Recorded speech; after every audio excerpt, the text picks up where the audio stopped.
شہر مدینہ کی عظمتوں کو اس نے پامال کیا اور اس بدبخت نے شہر مدینہ کو اپنے لشکر کے لیے 3 دن تک کے لیے حلال کر دیا اور مسجد نبوی کے اندر نماز کو معطل کر دیا، تو سعید بن مسیب رضی اللہ تعالیٰ عنہ یہ ایک عظیم صحابی ہیں، تو آپ مسجد نبوی کے اندر اپنے آپ کو پاگل ظاہر کر کے مسجد نبوی کے اندر چھپے رہے۔ جب یزید اور یزید کے لشکر وہاں سے چلے گئے تو صحابہ کرام رضوان اللہ تعالی علیہم اجمعین نے ان سے دریافت کیا کہ آپ مسجد نبوی کے اندر موجود تھے تو وہاں نماز تو نہیں ہوتی تھی، اس لیے کہ یزید نے پابندی لگا رکھی تھی، تو آپ نماز کیسے پڑھا کرتے تھے؟ سعید بن مسیب رضی اللہ تعالیٰ عنہ کہتے ہیں یہاں پر ایک چیز یہ بھی یاد رکھیں، موبائل ٹیکنالوجی کا دور نہیں تھا اور نہ ہی وہاں سے دوسری مساجدیں قریب نہیں تھی کہ وہاں سے لاؤڈ اسپیکر لگے ہوئے اور اذانوں کی آواز آ رہی ہے، اس ایک مسجد کے اندر نماز نہیں ہو رہی ہے تو کیا ہوا، دوسری مسجدوں میں اذان ہو رہی ہے، وہاں پہ نمازیں پڑھی جا رہی ہے، تو ایسا بھی نہیں تھا، کہیں سے کوئی آواز نہیں آیا کرتی تھی، اس زمانے کے اندر ٹیکنالوجی کا کوئی وجود نہیں تھا۔ سعید بن مسیب رضی اللہ تعالیٰ عنہ کہتے ہیں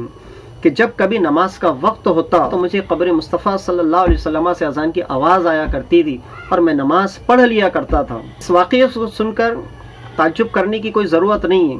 جب تابوت سکینہ کے اندر جس کے اندر بے جان چیزیں ہیں، اس کے اندر کسی کا جسم نہیں ہے، ان کے پاس کوئی زبان نہیں ہے، لیکن جہاں حضور صلی اللہ علیہ وسلم کا جسم اطہر مدفون ہے، جہاں پہ حضور صلی اللہ علیہ وسلم کے مقدس جسم کو رکھا گیا ہے، وہ تو پورا جسم مبارک ہے، آلریڈی وہ انسان ہے، ان کے پاس زبان بھی ہے، تو تابوت سکینہ کے اندر سے آواز آئے بے جان ہو کر، بے زبان ہو کے، تو لوگ تعجب نہیں کرتے ہیں، لیکن حضور صلی اللہ علیہ وسلم کی قبر سے اگر آواز آنے کا واقعہ تاریخ اسلام میں ملتا ہے تو اس بات کے اوپر تعجب کرنے کی کوئی ضرورت نہیں ہے۔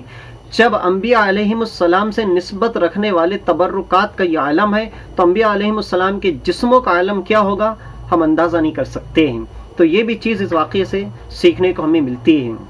آگے ہمیں اس واقعے سے یہ چیز بھی سیکھنے کو ملتی ہے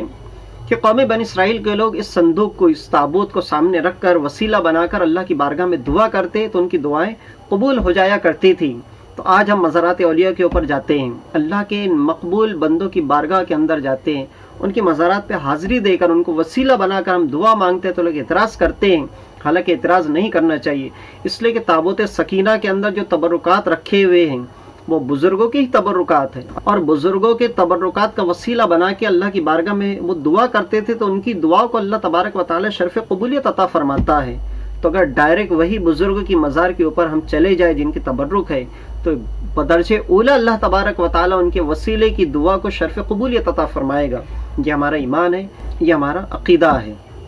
اس واقعے سے ہمیں یہ چیز بھی سیکھنے کو ملتی ہے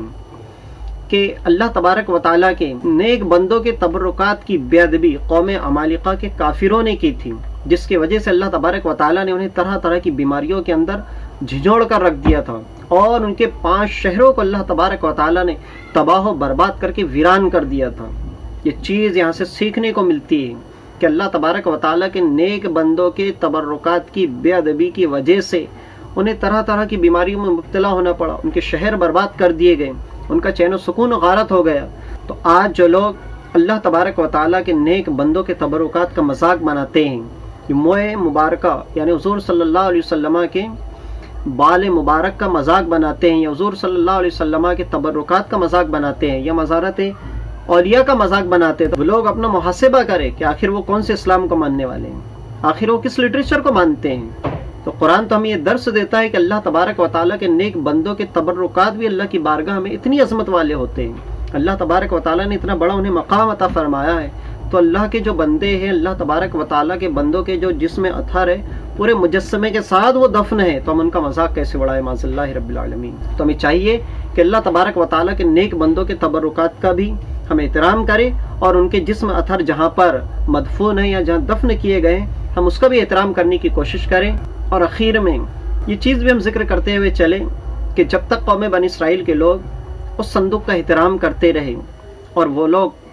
وہ قوم گناہوں کے اندر ملوث نہ ہوئی اور ان کے اندر گناہ عام نہ ہوئے،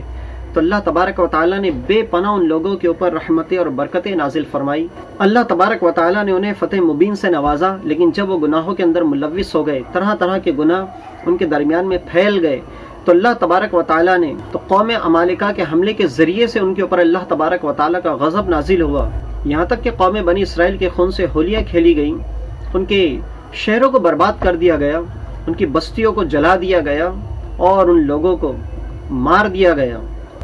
یہ چیز ہمارے لیے عبرت نشاں ہے اور نصیحت آموز ہے کہ اللہ تبارک و تعالیٰ اور اس کے پیارے نبی صلی اللہ علیہ وسلم کے فرامین کی کھلے طور پہ مخالفت کرنا، یا ان فرامین کے اوپر عمل نہ کرنا، اپنے آپ کو ذلیل کرنا، دنیا کے اندر بھی ذلیل و خوار کرنا، اور کل بروز محشر معاذ اللہ رب العالمین رسوائی کا ہمیں سامنا کرنا پڑے گا۔ تو یہ ہمارے لیے درس عبرت ہے کہ اللہ اور اس کے پیارے رسول صلی اللہ علیہ وسلم کے فرامین کے اوپر عمل کر کے ہماری دنیا کو بھی ہم سنواریں اور آخرت کو بھی سنواریں۔ ہم امید کرتے ہیں کہ یہ معلوماتی ویڈیو آپ کو بہت پسند آیا ہوگا، تو ہمارے چینل کو سبسکرائب کریں، لائک کریں اور ثواب جاریہ کی نیت سے ہمارے ویڈیو کو خوب شیئر کریں۔ ملتے ہیں نیکسٹ ویڈیو کے اندر۔ السلام علیکم۔